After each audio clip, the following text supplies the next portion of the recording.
Assalamualaikum warahmatullahi wabarakatuh dan selamat sejahtera pada semua pelajar tingkatan 1.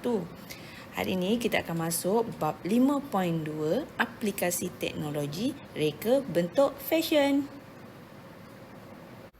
Objektif pembelajaran kita pada hari ini adalah pertama, menganalisis elemen dalam reka bentuk fashion dan mengenal pasti jenis bahan dalam reka bentuk fashion berdasarkan lakaran. Sebelum ni, kita dah belajar elemen dalam reka bentuk. Ada 7 elemen dalam reka bentuk. Tetapi untuk reka bentuk fashion, kita lebih gunakan 4 elemen ni sahaja. Okey, yang pertama, bentuk. Yang kedua, garisan. Yang ketiga, warna. Yang keempat, tekstur. Jadi, kita akan pergi satu persatu setiap elemen reka bentuk fashion ini. Elemen yang pertama adalah bentuk. Apakah itu bentuk? Bentuk tu adalah satu struktur luar bentuk badan atau kita panggil dia sebagai siluet. Di mana awak sebagai seorang pereka kena tahu macam mana bentuk badan pemakai ataupun macam mana bentuk badan pelanggan. Di mana bila awak tahu bentuk badan pelanggan ini, awak boleh menghasilkan satu reka bentuk fashion yang dapat menutup kelemahan yang sedia ada pada badan. Jadi kita ada 4 jenis bentuk badan. Yang pertama adalah bentuk segi empat ataupun tubular. Okey, bentuk segi empat ataupun tubular ini, ukuran pinggul dengan bahu dia sama. Okey, dan pinggangnya tidak ketara. Pendek cerita, kalau untuk orang yang berbadan tubular ni, dia kurus lah. Okey, kurus macam papan tu.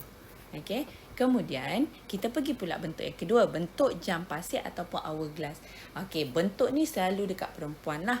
Okey, di mana ini adalah satu bentuk yang sangat ideal, sangat menarik untuk perempuan. Pinggul dengan bahu dia seimbang. Okey, macam tubular tadilah seimbang. Tetapi pinggang dia lebih ketara. Tadi tubular, pinggang dia tak ketara. Kalau bentuk jam pasir, pinggang dia ketara. Okey, bentuk ketiga adalah bentuk tiga segi terbalik. Okey, yang ini untuk abang-abang sado. Okey, bahu dia lebih besar daripada pinggul dia. Okey, dan bentuk yang keempat adalah bentuk tiga segi di mana bahu dia lebih kecil daripada pinggul dia. Bila kita dah tahu bentuk badan seseorang itu, so kita bolehlah buat satu reka bentuk fashion yang sesuai untuk pelanggan kita tersebut. Okey, sebagai contoh, kalau pelanggan kita ini badan dia berbentuk tubular, okey, bentuk segi empat, di mana bahu dan pinggul dia sama, pinggang dia tidak ketara. Jadi macam mana kita nak buat satu rekaan fashion untuk dia? Okey, yang paling penting, kita kena timbulkan penegasan melintang untuk pelanggan kita tersebut. Selalunya tadi cikgu dah cakap, kalau untuk orang yang berbadan tubular ni selalunya dia kurus. Jadi kita kena bagi penegasan melintang untuk nampakkan dia lebih gempal. Okey, so macam mana penegasan melintang tu? Kita boleh tambahkan aksesori dekat bahagian bahu. Okey, ataupun kita letakkan tali pinggang. Tadi pinggang dia tak ketara, bila kita letak tali pinggang, tujuannya untuk menyerlahkan lagi pinggang dia. Okey, baju, seluar, skirt, kita kena cari seluar yang besar ataupun longgar dan kembang. Bagi yang badan yang berbentuk jam pasir ataupun hourglass, bentuk ni kan tadi cikgu dah cakap, bentuk yang paling ideal. Okey, menjadi idaman setiap wanita. Kenapa? Sebab bentuk ni paling mudah. Buatlah baju style apa, buatlah fashion apa, memang sesuai untuk orang yang mempunyai badan jam pasir ini. Jadi, fabric pun boleh pakai fabric apa saja, warna boleh pakai warna apa sahaja. Yang penting sesuai untuk orang yang berbentuk jam pasir ini, sebab dia punya bahu dengan pinggul dah seimbang, pinggang dia ketara. So, apa-apa reka bentuk fashion sesuai untuk orang yang mempunyai bentuk jam pasir ini. Okey, kita pergi pula kepada bentuk ketiga, bentuk tiga segi terbalik, di mana bahu dia lebih besar daripada pinggul. So, kalau kat sini tadi bahu dia ni besar, jangan letak apa-apa aksesori dekat bahu. Okey, kalau collar pun biar collar V kat situ. So kalau boleh ada selalu kalau perempuan pakai sponge dekat bahu kan, jangan pakai sponge dekat bahu sebab nanti awak akan nampak lebih besar di bahu macam pemain rugby. Okey. So selain daripada tu, awak kena elakkan pakai skirt, blouse selalu labur ataupun jaket ataupun seluar yang ketat kat pinggul. Okey, kalau kat seluar tu kita kena cari yang longgar supaya kita nak balancekan antara bahu dan pinggulnya itu. Warna pakaian pula, kalau atas tu kita kena pilih warna yang lebih cerah. Okey, seluar pula kena cari warna yang lebih gelap. Itu akan efek dia dekat mata, awak akan nampak dia cantik bentuk badannya. Bentuk yang terakhir adalah bentuk tiga segi di mana bahu dia lebih kecil daripada pinggul. Yang ini kena hati-hatilah. So awak kena cari baju, skirt yang bercorak menegak supaya nak nampak awak lebih kurus dekat situ. So elakkan daripada corak-corak yang menyelau, warna-warna yang meriah. Okey, warna-warna yang terang sebab kita nak pastikan kita punya badan tak nampak lebih gempal dekat situ. Tadi kita dah pergi pada elemen bentuk. Okey, sekarang kita pergi pada elemen yang kedua iaitu garisan. Okey, garisan ni dia menghasilkan kesan visual dan mesej yang berbeza-beza.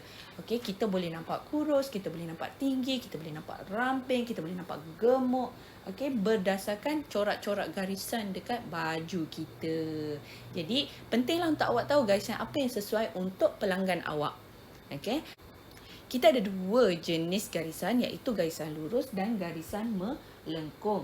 Okey, garisan lurus ni melambangkan kekuatan, ketegasan, kuasa, keterbukaan dan efisien. Di mana garisan lurus ini selalunya ada banyak jenis, menegak, melintang, menyerun dan juga zigzag. Okey, garisan melengkung pula, dia melambangkan ketenangan dan kelembutan, flexibility, rhythm dan sebagainya. Jadi, contoh garisan melengkung tu bulatan penuh dan juga bulatan separa. Okey, baik. Di sini adalah contoh garisan lurus. Okey, so kita ada beberapa jenis garisan lurus. Kita ada menegak, melintang dan menyerun. Di mana setiap garisan-garisan ini memberi kesan yang berbeza. Okey, contohnya untuk garisan menegak, dia akan memberikan kesan panjang, tinggi dan ramping. Tumpuan mata kita daripada atas ke bawah.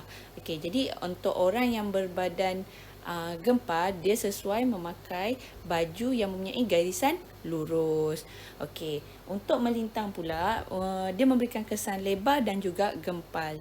Sebab tumpuan mata kita akan memandang garisan tu dari kiri ke kanan. Jadi kita akan nampak sedikit lebar bila kita memakai baju yang bercorak garisan mendatar ataupun melintang.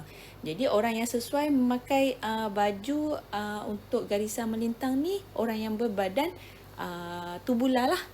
Okey. Kemudian adalah garisan menyerung. Okey, macam garisan zigzag dan sebagainya. Tu depends. Dia boleh memberikan kesan rendah, tinggi bergantung kepada garisan tu sendiri. Elemen yang ketiga adalah elemen warna. Elemen ini dapat mempengaruhi saiz bentuk badan, perasaan dan emosi seseorang. Sebab warna-warna ini dapat memberikan pengaruh psikologi secara tidak langsung apabila kita memakai ataupun kita melihatnya. Okey, contoh warna putih, dia melambangkan kesucian. Bila kita pakai warna putih, selalunya masa majlis pernikahan. Jadi, pernikahan tu adalah satu proses ataupun satu majlis yang suci, perhubungan yang baru nak dibina. Jadi, kita pakai warna putih. Jadi merah jambu dengan ungu, dia melambangkan kasih sayang, aura yang positif, membuatkan pemakai rasa gembira, selesa. Okey. Warna biru, dia mampu melancarkan atau memudahkan komunikasi.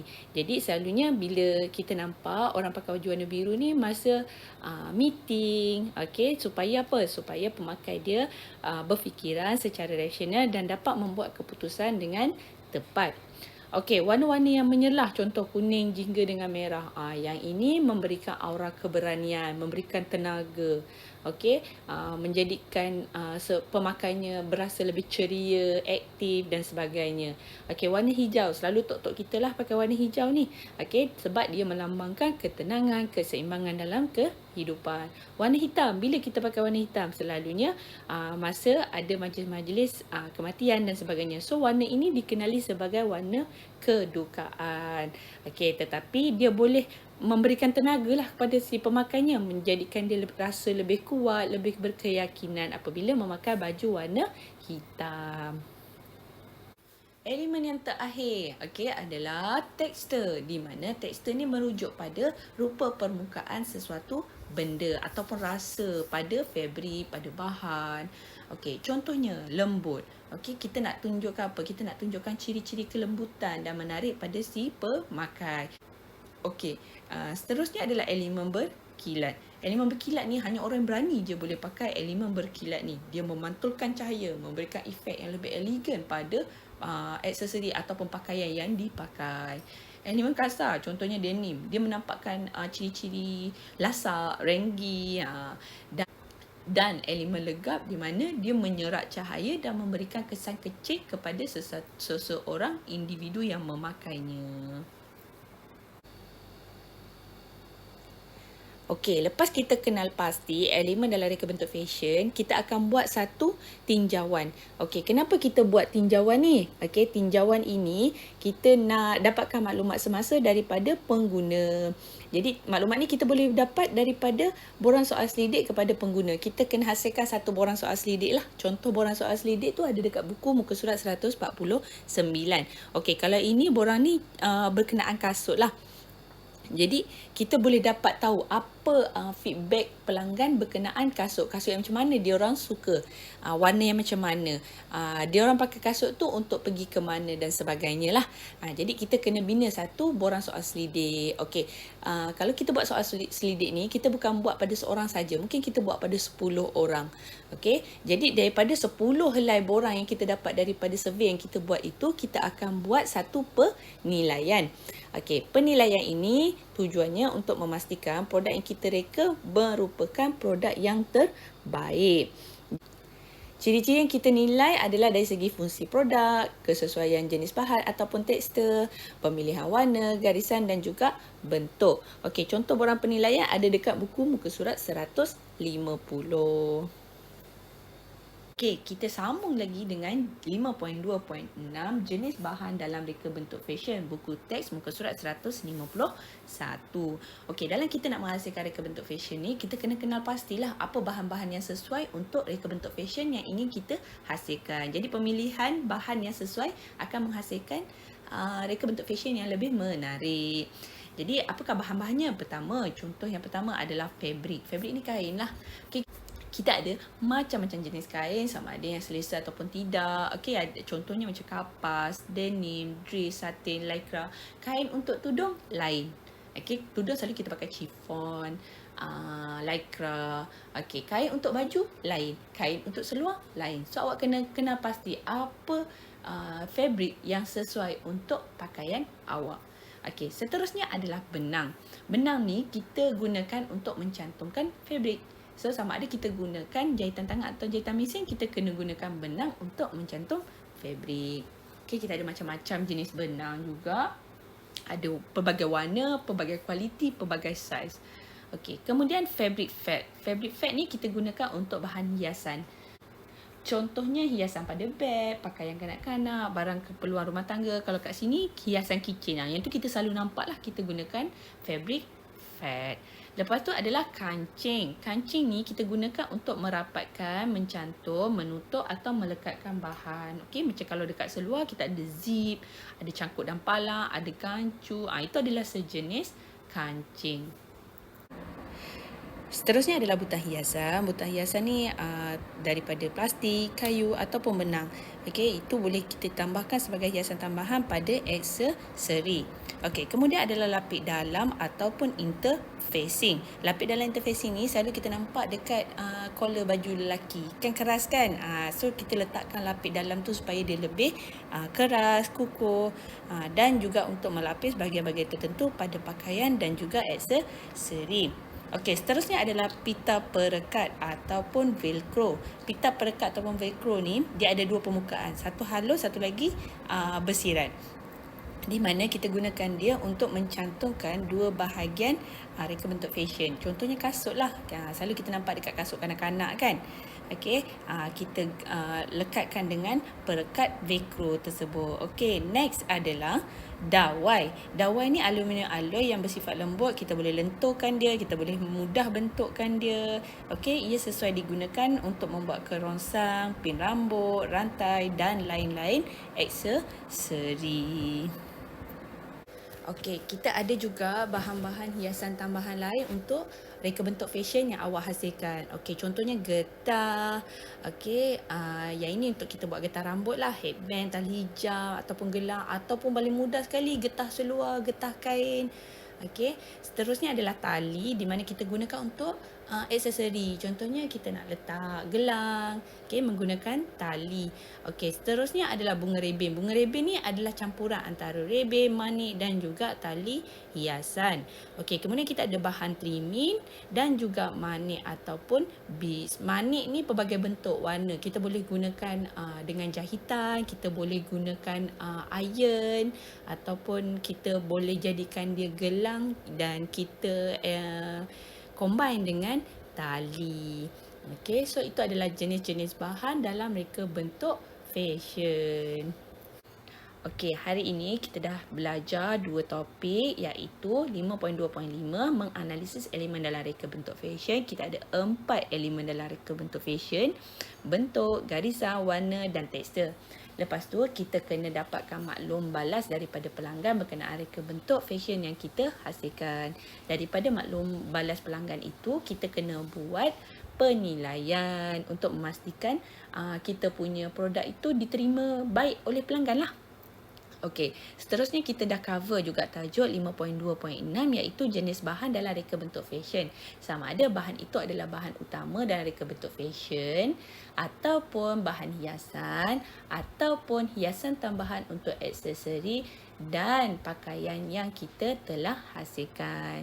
Jadi, sekiranya awak menghadapi apa-apa masalah berkenaan subtopik ini, sila hubungi guru kelas masing-masing. Okey, jangan lupa untuk mengisi link kehadiran yang cikgu telah sertakan bersama-sama dalam grup kelas awak. Sekian, terima kasih. Assalamualaikum.